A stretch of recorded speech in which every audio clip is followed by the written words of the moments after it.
Setelah ditunggu sekian lama, pencairan gaji 13 PNS, TNI Polri pensiunan akhirnya terrealisasi. Presiden Republik Indonesia Jokowi menekan terbitnya dasar pencairan gaji 13 Agustus ini.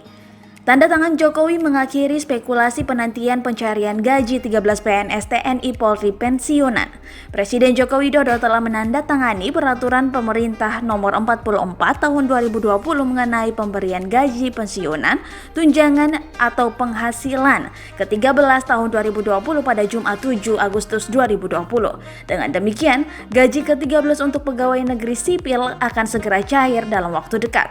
Informasinya paling telat 10 Agustus 2020 atau Senin pekan ini sudah cair.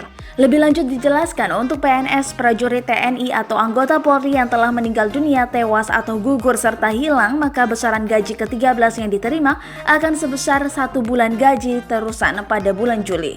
Adapun anggarannya akan dibebankan pada instansi atau lembaga tempat PNS, prajurit TNI atau anggota Polri tersebut bekerja.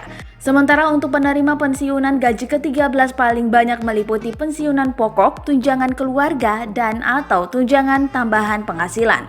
Sementara untuk calon PNS atau CPNS, besaran gaji ke-13 paling banyak meliputi 80% dari gaji pokok PNS, tunjangan keluarga, dan tunjangan jabatan atau tunjangan umum. Selain itu dijelaskan, gaji ke-13 tahun ini tidak meliputi tunjangan kinerja ataupun insentif dari kinerja.